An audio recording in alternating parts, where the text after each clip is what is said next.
물은 살아나가는데 너무 중요한 것입니다. 인체 70%가 물이고 지구도 건 80%가 물이라고 할 정도로 물은 생명과 직결되어 있습니다. 다른 모든 질병보다 아픈 것이 탈수증이래요. 목마름, 참 무엇은 살 수가 없는 것이죠. 특별히 모든 문명도 물과 함께 시작합니다. 인더스강, 황하강, 메소포타미아강, 티그리스강, 또 우리 나일강 통해서 문명이 발전하고 우리 한국도 한강, 영산강, 대동강 이런 강물을 통해 도시가 발전해 왔습니다. 이집트 나일강은 6,650km예요. 전 세계에서 가장 긴 강이라고 할 수 있습니다.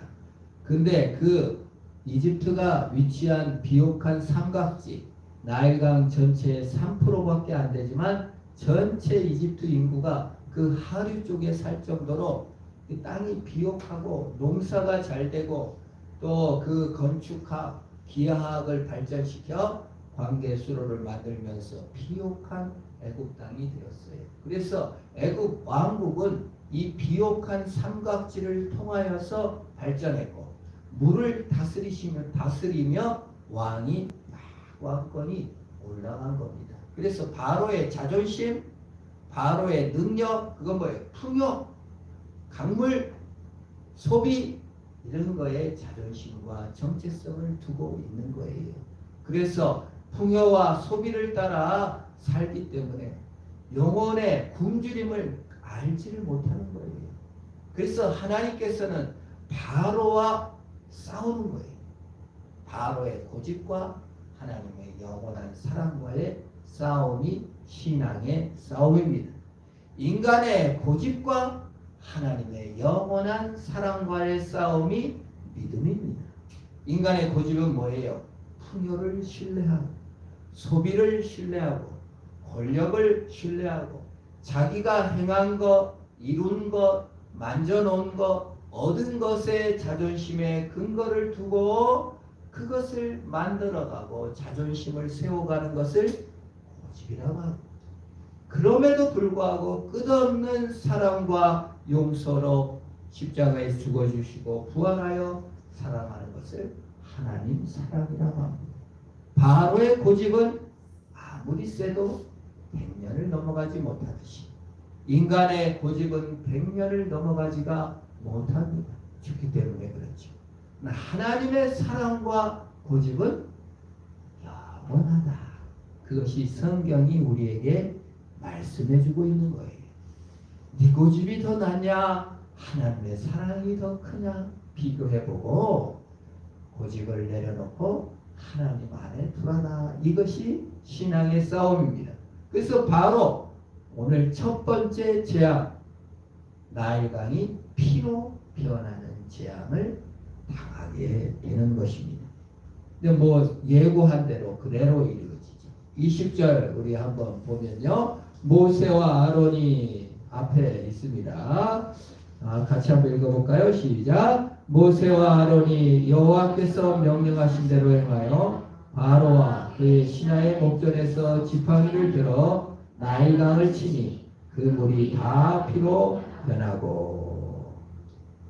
고집의 근거 나일강물, 풍요의 근거 내 재산, 내 자존심의 근거 내 실력, 내가 이룬 노고와 수고와 애씀들, 그걸 하나님께서 딱 치시는 거예요.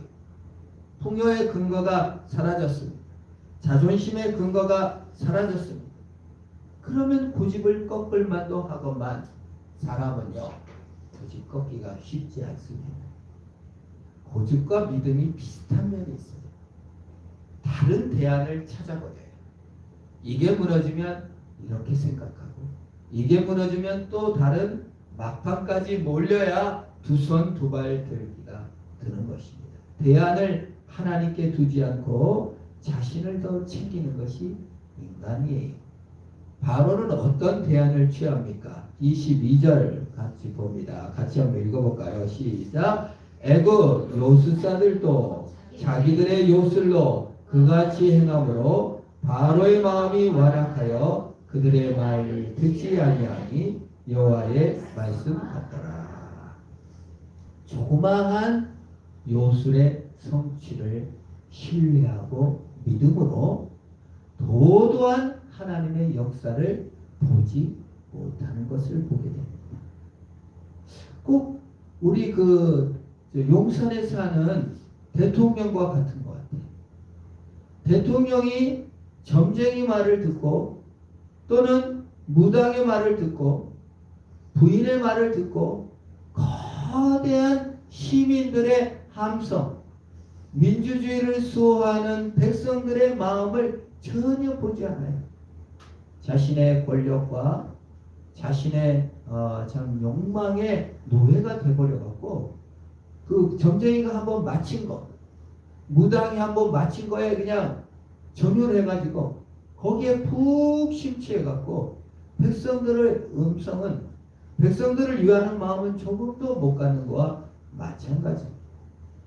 애굽 온 물과 밖으로의 물까지 전부 다 핏물이 되고 적조 현상이 일어나서 물고기가 다 죽었는데 요술쟁이가 만든 그 빨갛게 된 물을 보고 이거 요술쟁이도 할 수 있는 거네?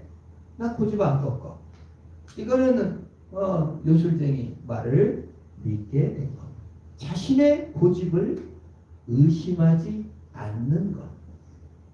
참 이게 인간의 참 뭐라고 할까요? 고집이라고 볼 수 있습니다. 하나님이 어찌 이러실 수 있나? 사랑의 하나님이 어떻게 이럴 수 있나? 그러나 그 의문을 제시하는 자신의 의문에 대해서는 의심하지 않는 경우가 너무 많아요. 하나님을 사랑에 대해서 하나님의 고집에 대해서 막 의문을 품지만은 진짜 자기가 그 말을 하는 그 자체는 의문을 품지 않는 것입니다. 신이 죽었다 마음껏 영국에서 외치는 사람에게 어느 무슬림이 와가지고 그래. 당신 참 자유롭게 하나님 믿을 필요 없다고 얘기하는데요. 그게 다 영국이 신앙과 믿음이기 때문에 그런 거예요. 우리 이란 무슬림 가가지고 신이 없다고 한번 얘기하세요. 당신은 공항에 가기 전에 사살당할 겁니다. 지도세도. 그런 얘기를 했다는 거예요. 무슬림이 그렇게 얘기를 했다는 거예요. 그래서 읽었습니다. 우리가 사실 우리의 의심이 하나님의 축복의 증거인지도 몰라요. 우리가 하나님을 마음껏 의심할 수 있는 것조차도 사실은 은총의 증거입니다. 우리의 의심을 의심해 봐야 돼요. 바로가 자신의 불신과 자신의 고집을 한번 의심해 봤으면 얼마나 좋았겠어요. 삼각산이 고개가 꺾였으니 용산으로 옮겨야 된다. 그거 한번 의심해 봐야 되잖아요. 그 사람의 말을 그렇게 신뢰할 말입니까? 우리의 고집과 우리의 어리석음을 한번 의심해 보는 것이 필요한 시대입니다. 도도한 하나님의 물결 앞에 나아갈 필요가 있는 거예요.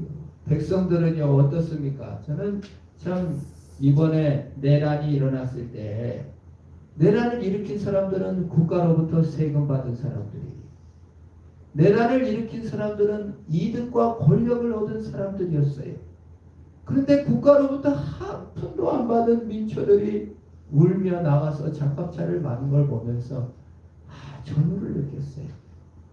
야, 정말 살아있구나.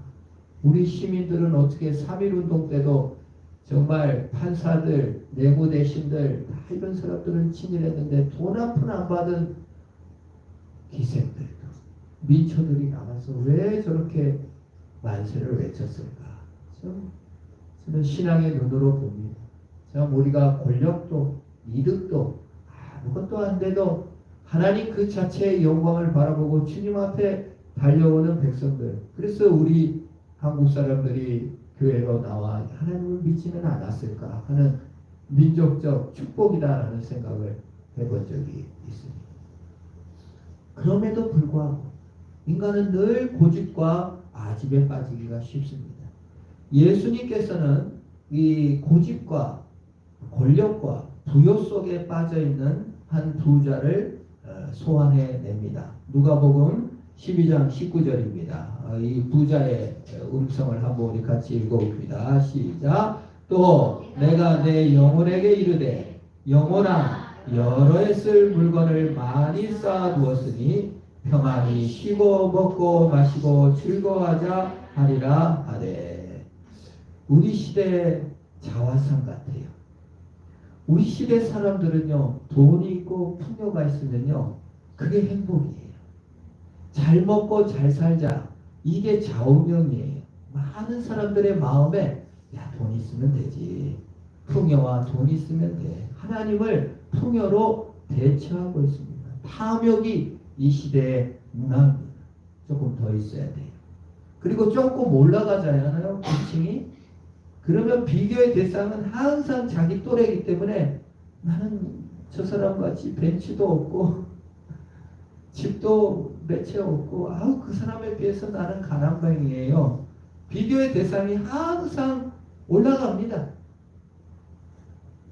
탐욕이 우리 영혼을 갉아먹고 있는지는 알지 못하고 탐욕과 재물로 영혼을 풍성케 하리라고 주장합니다. 이게 영혼을 갉아먹는지를 몰라요. 그래서 하나님께서 20절에 이렇게 얘기합니다. 같이 읽어봅니다. 누가복음 12장 20절입니다. 시작. 하나님이 이르시되 어리석은 자여 오늘 밤에 내 영혼을 도로 찾으리니 그러면 내 진귀한 것이 누구의 것이 되겠느냐 하였으니 21절입니다. 자기를 위하여 재물을 쌓아두고 하나님께 대하여 부활하지 못한 자가 이와 같으리라. 풍요가 재앙의 근원이 되어버렸고 탐욕이 자신의 영혼을 갉아먹게 된 거예요. 바로가 그 풍요로운 물과 삼각지를 차지함으로 말미암아 하나님의 영광을 보지 못하고 자기 중심성, 자아의 높음, 자기 자존을 높이는 일에 매진한 겁니다. 영혼의 굶주림을 보지 못하는 거예요.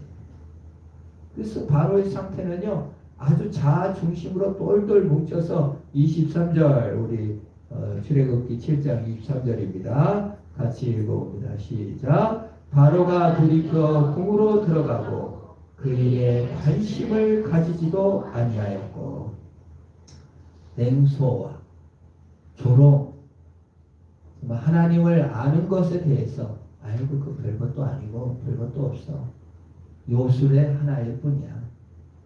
자기 중심성이 계속 확장되는 거예요. 자기 권력이 계속 확장되는 거예요. 국민들이 힘들든 어렵든 그런 상관없어요. 그냥 내 먹고 놀고 즐기는 것이 최고입니다. 국민들이 다 물을 파고 다녀도 자기는 그냥 권력으로 마음껏 물을 먹을 수 있습니다. 대자연의 역습을 당하는 인간의 모습과도 비슷하다고 볼 수 있어요. 인간이 지금 기후 위기이지 않습니까? 지금 이제 1도가 올라가면 따라 지구가 1도만 올라가면은 참으로 이제 나라가 지구가 멸망한다는 거예요. 근데 빙하가 녹으면서 빙하 안에 갇혀있던 이산화탄소들이 막 솟아나면서 기온이 올라가고 우리가 타는 자가용, 우리가 이용하는 모든 쓰레기와 모든 것들이 결국 이 지구를 멸망시키고 말 것이라는 경고를 많이 합니다. 기후가 어떻게 됐는지 그냥 자기 권력과 먹고 놀고만 신경 쓴다면 얼마나 어리석은 일입니까? 공동체가 어찌 됐든 국민이 어찌 됐든 탄소 중립이 어찌 됐든 백성들이 죽어나가든 개인적 탐욕에 신경도 안 쓰는 거예요. 관심 있는 것은 오직 나밖에 없어요. 고집이라는 게 그렇습니다. 인간의 불신이라는 게 그렇습니다. 남에게만 관심을 가는 거예요. 남이 나를 어떻게 볼까? 그건 사실 무슨 말이에요? 내 중심적으로 사고한다는 뜻이에요. 나만 보는 거예요. 하나님과 공공성은 보지 못하는 것은 참 불행한 일입니다. 믿음의 싸움 뭐예요? 자기 중심성과에서 벗어나 하나님 중심으로 옮겨가는 거. 나의 권력이 아니라 하나님의 다스림과 임재로 들어가는 것이 믿음인 것입니다. 그 믿음의 세계로 들어가는 것이 얼마나 귀한 것입니다. 사실 계엄 해제하고 나서 저는 대통령이 나와서 미안합니다. 내가 판단을 잘못 내렸습니다. 그럴 줄 알았어요. 저는 너무 두려운 게 끝까지 싸우겠다고 하더라고요. 깜짝 놀랐어요. 야, 이 사람은 오직 자기밖에 없는 사람이구나. 국회의원들이 나와가지고 한덕수 탄핵한다고 막 싸우는, 탄핵할 때는 다 자기 당에 갔던 사람들이 나와서 목청 높이는 걸 보면서 인간의 권력에 대한 욕망이 국민의 안전과 생명보다 우선이구나. 인간의 고집이라는 건 참 대단한 거구나. 다시 한번 절감하면서 정말 조심해야 된다. 내가 내 권력과 내 탐욕과 내 풍요와 내 자존과 내 한일과 내가 이루어온 노고를 인정받고 싶어하는 욕망으로 인하여 하나님의 영광을 못 볼 수도 있겠구나. 때로 온 국민이 아는 사실을 그들은 몰라요. 망상에 완전히 빠져버렸어요. 고집과 권력에 눈물수가 있는 겁니다. 사실 하나님 앞에 우리 사람들이 그럴 수가 있어요. 내가 탐욕에 빠져 있는지도 몰라요. 내가 어디에 매여 있는지도 모르게 그 사이에 빠져갈 수 있는 겁니다. 그래서 하나님께서는 성경에서 그걸 고집이라고 지적하고 내려놓으라고 말합니다. 로마서 2장 5절 우리 한번 과연 그런가 한번 살펴봅니다. 같이 읽습니다. 시작. 다만 내 고집과 회개치 아니하는 마음을 따라 진노의 날 곧 하나님의 의로운 심판이 나타나는 그날에 임할 진노를 내게 쌓는도다. 제가 성경 공부 중동부하고 하면서 예수 안 믿는 것은 고집 때문에 그런다 그랬더니 요즘은 자유민주시위가 참 아름다운 것 같아요. 바로 발끈하면서 목사님 어떻게 고집이라고 말할 수 있어요? 예수 안 믿는 걸 어떻게 고집이라고 말할 수가 있어요? 그래서 내가 네 말도 일리가 있다. 이렇게 제가 대답을 한 적이 있습니다. 성경에서 자기 고집과 자아 중심성과 하나님의 사랑이 대치한다는 것을 깨닫게 돼요. 로마서에서는 너가 회개치 않고 믿음으로 나가지 않는 것은 고집이다 그 말. 회개치 않는 마음이다 그 말. 거기에 대해 하나님의 진노를 쌓는 것이다 라고 말하고 있는 것입니다. 끊임없이 계속 반복되는 거예요. 오늘 출애굽기 여러분 여기서 이제 7장부터 6장부터 계속 바로의 마음이 완악하여 바로의 마음이 완악하여 고집을 부렸다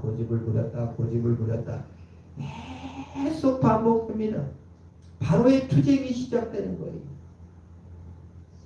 끝까지 싸우겠습니다. 윤석열의 투쟁과 같은 것이지.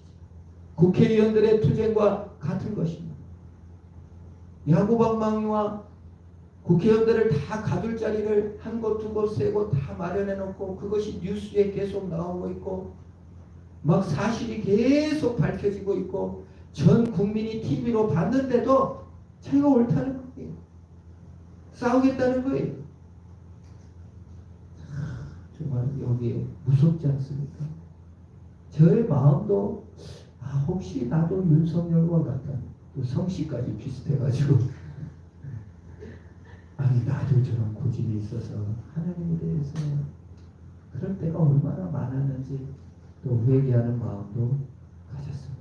인간의 고집을 꺾기가 얼마나 힘든지 아무리 강해도 100년을 넘지 않으니 빨리 내려놔야 되겠다는 생각을 합니다. 여기에 대해서 성경에 그대로 이제 예수님께서 말씀하세요. 누가복음 14장 31절입니다.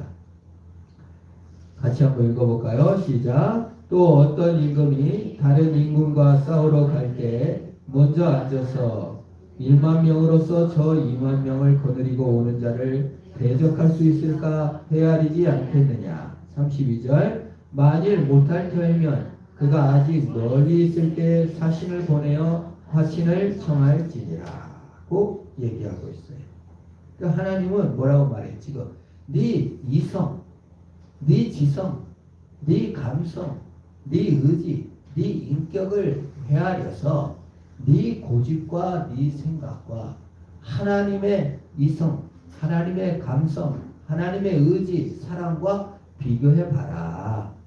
자, 하나님이 사람이 되셔서 인간이 되시고 십자가에 죽어주시고 사랑하신 그 사랑과 네가 꿈꾸는 풍요와 재산과 네 노고와 수고를 의지하는 정체성과 한번 비교해봐. 너의 정체성은 많았을 때는 기쁘고 없었을 때는 좌절하고 높은 지위에 올라갔으면 우월의식을 갖고 없으면 열등감에 빠질 그러한 자존감 아니냐. 하나님과 비교해보고 하나님 앞에 굴복하는 것이 훨씬 낫지 않느냐. 화친을 내리고 마음을 내려놓고 인격적으로 받아들여 믿음을 가져라고 지금 비교해서 보여주고 있는 거예요. 근데 이게 재밌는 게 33절이에요. 34절하고 같이 읽어봅니다. 시작. 이와 같이 너희 중에 누구든지 자기의 모든 소유를 버리지 아니하면 능히 내 제자가 되지 못하리라. 저는 32절까지만 있으면 딱 좋겠어요. 33절에 고집을 꺾으면 마음의 문제잖아요. 마음의 문제로 그래 내가 마음으로 주님 영접할 수도 있지. 그런데 33절에 모든 소유를 버리래. 버려야 예수님 믿는 거예요. 무서운 말이잖아요. 어떻게 모든 소유를 버려요? 이단도 아니고 집 재산 다 팔고 교회 나오십시오. 이러면 이단이죠. 여기서 정말 우리가 내 고집으로 내 행한 것으로 내가 얻은 것으로서 내가 수고한 것은 나의 구원에 아무런 영향력도 못 되고 내가 못났어도 하나님의 사랑이요 내가 잘났어도 하나님의 사랑이요 내가 수고를 안 했어도 하나님의 사랑이요 수고를 많이 했어도 하나님의 사랑이요 상처를 받았어도 하나님의 사랑이요 뭔가 좀 괴롭혔어도 하나님의 사랑이라는 것을 인정해야만 된다는 뜻이에요. 내가 얻은 것이 아무것도 없다. 내가 이룬 것이 아무것도 없다. 그렇다는 거예요. 그래야 된다는 거예요. 그게 믿음이라는 거예요. 예수를 믿는다는 건 내가 한 톨도 보태지 못했다는 걸 인정해야 된다는 거예요. 모든 소유를 버려야 된대요. 그래서 옷이 없어서 교회 못 나오겠어요. 옷을 챙기고 있는 것은 아직 소유를 못 버린 거예요. 그걸 벌고 벗고만 안 오면 돼요. 창피해서 못 나오겠어요. 아직 소유를 못 버렸어요. 이게 마무리돼야 되겠어요. 마무리 안 돼도 아무 상관없는 거예요. 그래서 성경은 뭐래요? 자기 고집을 내려놓는 것은 참 귀한 거다. 믿음은 나를 신뢰하지 않고 하나님을 신뢰하는 것이 믿음인 것입니다. 십자가에 죽으시고 사랑하시는 방법으로 내가 무력으로 너를 정복하지 않는다. 자, 너의 지성을 사용해봐라. 네 감성과 의지를 사용해봐라. 너가 아무리 부인해도 하나님이 와서 대신 죽었다는 사실은 부인할 수 없지 않느냐. 우리에게 물어봅니다. 하나님은 이럴 수 있습니까? 고통 중에 아무리 내가 고통스러워도 대신 십자가에 죽는 고통보다는 나은 것입니다. 그걸 가지고 믿음을 가지라고 말하는 것입니다. 그런데 예수님께서 이 땅에 오셔갖고요 제자들에게 하는 말이고 보면 믿음이 없는 자들아 왜 의심하였느냐, 인자가 올 때 믿음을 보겠느냐. 믿음이 아무도 없다는 거예요. 그래서 예수님께서 마태복음 17장 20절입니다. 우리 한번 같이 읽어봅니다. 시작. 이르시되 너희 믿음이 작은 까닭이라 진실로 너에게 이르노니 만일 너희에게 믿음이 겨자씨 한 알만큼만 있어도 이 산을 명하여 여기서 저기로 옮겨지라 하면 옮겨질 것이요 또 너희가 못할 것이 없으리라. 참 재밌는 말이에요. 믿음이 겨자씨만큼도 없다 그 말이에요. 저는 이 산을 꼭 굳이 여러분 과학이 발달돼서 산도 없애지만 불신이라고 생각해요. 내 고집이라고 생각해요. 내 고집과 불신이요 내 의지로 못 없앱니다. 그 부처가 안 되는 거예요. 욕심을 없애면 부처가 되는데 욕심을 못 없애서 다 부처 밑에 보살됐어요. 못 없애요. 그분들도 안 된다고 그래요. 그래서 내가 아니면 누가 지옥에 가리. 그 말이 거기에요. 뭐 안 없어진다는 거예요. 부처가 안 된대요. 제 말이 아니라 그분들이 무시해서가 아니라 그분들이 하는 말이에요. 근데 겨자씨만한 믿음이 있어도 산이 그냥 옮겨져 버린대요. 이게 무슨 말이에요? 믿음은 나에게서 안 나온다 그 말이에요. 하나님의 선물이라는 거예요. 에베소서 2장 8절 9절 너무 중요한 말입니다. 한번 같이 읽습니다. 시작. 너희는 그 은혜에 의하여 믿음으로 말미암아 구원을 받았으니 이것이 너희에게서 난 것이 아니요 하나님의 선물이라. 행위에서 난 것이 아니니 이는 누구든지 자랑치 못하게 하려 함이라. 얼마나 놀라운 말이에요. 신앙에서는요 자랑할 사람이 아무도 없대요. 목사도 자랑 못하고 장로도 자랑 못하고 성도도 자랑 못하고 저 아브라함도 자랑을 못하고 이삭도 자랑을 못하고 저 뭐 무슨 어거스틴도 자랑을 못하고 신앙의 성자가 어디 있어요? 아무도 자랑할 것이 없대요. 아브라함이 자기 잘나서 구원받았어요? 하나님의 은혜로 된 것입니다.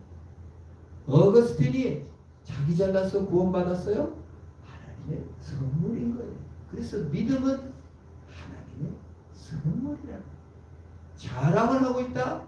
그럼 너는 네가 한 일을 자랑하고 있기 때문에 결국 고집을 자랑하고 있는 거나 마찬가지라는 뜻인 것입니다. 그런데요, 이 믿음이라는 것이 얼마나 어렵습니까?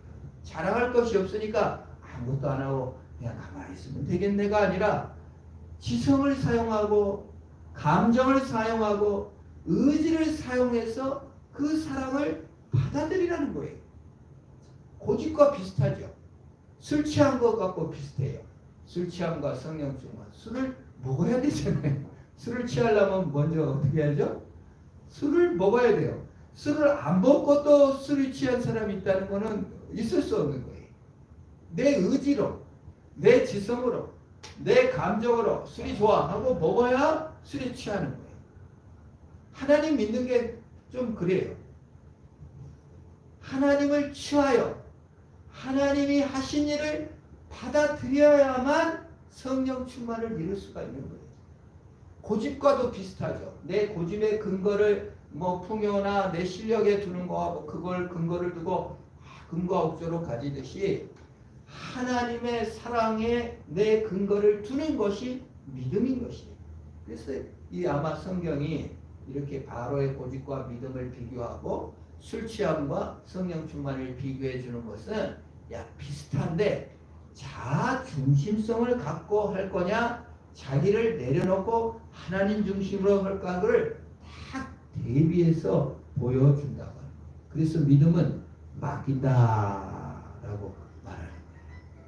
의지를 내려놓는다. 그러나 의지를 무시한다는 건 아닙니다. 지성도 발동되고 인격도 사용합니다.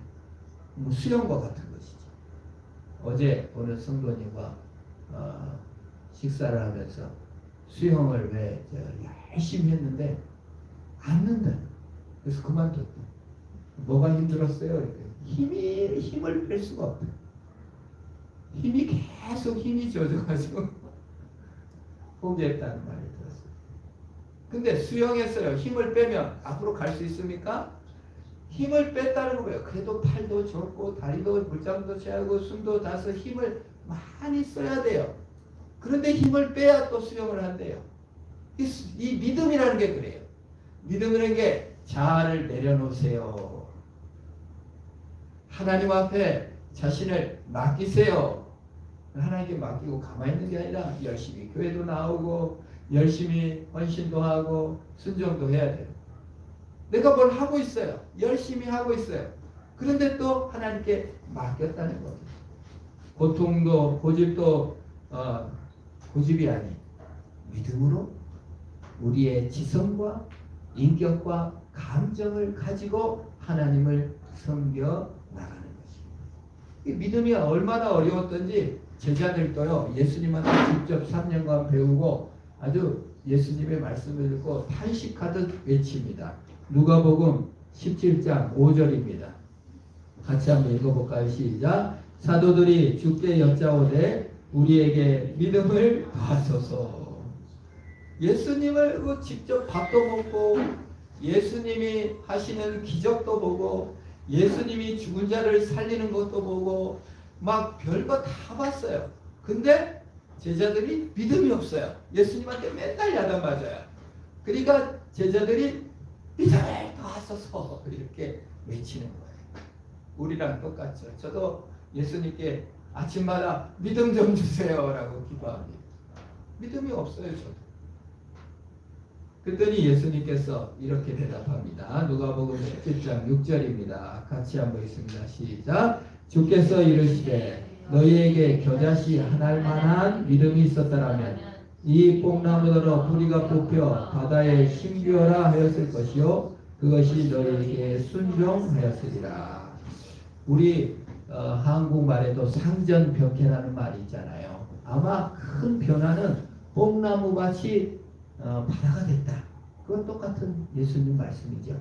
뽕나무가 뿌리채 뽑혀 바다에 던지라. 상전교패를 예수님께서 아시는지 모르겠지만 동양인을 위한 배려인지는 모르겠지만 뽕나무밭이 바다에 던집니다. 놀라운 변화. 신앙의 믿음의 성수. 그것이 뭘로 시작됩니까? 믿음의 씨로 시작됩니다. 유전자는 만들 수가 없죠. 씨를 뿌리면 된다. 그 말이에요. 하나님 말씀을 듣고 성경 말씀을 듣고 나아갈 때 하나님께서 믿음의 씨를 뿌려주는 겁니다. 제가 농사를 짓다 보니까요. 이 비밀을 좀 알았어요. 농사는요. 잡초와 싸움이. 잡초를 안 빼면 수확을 못해요. 고추밭도 밤매야 되고 들깨밭도 밤매야 되고 뭐 땅콩밭도 풀을 뽑지 않으면 먹지를 못해요. 놔뒀어요. 이제 잡초 매트 깔았다고 놔뒀더니 어디서 풀이 났는지 그냥 작년에는 이제 땅콩을 거의 수확하지 못했는데 오늘은 올해는 아내가 그냥 풀 뽑아야 된다고 갈 때마다 풀을 뽑아가지고 땅콩 수확을 좀 거두었습니다. 뿐만 아니라 감나무가 한 5그루가 있는데 5년째 하나도 못 먹었거든요. 근데 약국 가서 하얀 게 있으니 뭔지 모르겠어요. 그러니까 꺽지벌레라고 중국인가 날아왔대. 올해 제가 3번인가 약을 했는데 올해 감을 좀 땄습니다. 농사라는 게 씨는 있어도 나무는 있어도 뭐예요? 잡초를 뽑아주고 의심의 잡초를 뽑아주고 병충해를 예방하지 않으면 결실을 하지 못한다는 거예요. 우리에게 믿음이 있습니다. 하나님의 씨가 내려졌어요. 그런데 우리의 지성과 우리의 감정과 우리의 의지가 의심을 잡초와 달라드는 사탄의 공격을 방지하지 않으면 먹지 못하는 거예요. 그러고도요. 제가 땅콩이나 고추나 이런 고구마를 수확하면서도 제가 내 땀으로 먹었지, 내 수고로 먹었지, 내가 참 잘났지 이런 고백을 한 적이 없어요. 야, 하나님의 은혜로 땅콩을 먹는구나. 하나님의 은혜로 고구마를 먹는구나. 그런 생각을 합니다. 더 전문가면 더 잘하죠. 아내는 기록의 은사가 있어가지고 지금 몇 년째 올해 고추 맨날 심고 뭐 고구마 며칠 날 심고 며칠 날 캐고 농약을 뭐 다 적어놔요. 그리고 이제 전문가 영역이 돼서 점점 더 농부가 돼가고 있는 거예요. 우리 예수 믿는 믿음이라는 게 그렇습니다. 저 사람 믿음이 좋다. 저 사람이 믿음이 나쁘다. 감히 평가할 우리는 평론가가 아니에요. 왜냐? 우리는 모두 다 믿음을 살아가는 사람이기 때문에 그렇습니다. 그러나 하나님께 맡긴다 했을 때 우리의 지성과 의지와 감성을 사용하여 전문가적인 농부가 돼야 되겠다라는 생각을 합니다. 그저 막 살지 않고 잘 잡초도 뽑고 잘 방제도 해줘서 헛숨 쓰지 않고 하나님의 영광을 나타내 달려나가는 것이 필요합니다. 우리의 고집을 내려놨다고 끝이 아니라 그 우리의 힘을 빼내고 하나님이 주신 힘을 따라 우리의 지성과 의지와 감성을 따라 하나님의 음성을 듣고 시민의 음성과 민주주의 체제를 수호하는 일도 아름다운 일이거든요. 거기 더하여 하나님의 음성을 듣고 하나님께 나아가는 저와 여러분들을 주의 이름으로 축원합니다. 기도하겠습니다. 하나님 아버지 감사와 영광을 주님께 올려드립니다. 내 고집과 내 자아와 내 자존심의 근거를 주님 내 자신에게서 하나님께로 옮길 수 있는 믿음을 더하여 주시옵소서. 예수님께 직접 배운 제자들도 배반할 수밖에 없었고 예수님께 직접 들었던 사람들도 도망가고 두려워했거니와 오늘날 우리는 얼마나 더 두렵고 도망가고 싶고 외로울 때가 많습니까? 오 하나님 새 힘을 공급하여 주시옵소서. 믿음을 더하여 주시옵소서. 하나님 아는 지성으로 하나님을 느끼는 감성으로 하나님께 향하는 의지로 우리 생각을 인도하여 주사 내 중심에서 벗어나 하나님의 영광으로 승리하는 우리가 다 되게 하여 주옵소서. 예수님의 이름으로 기도합니다.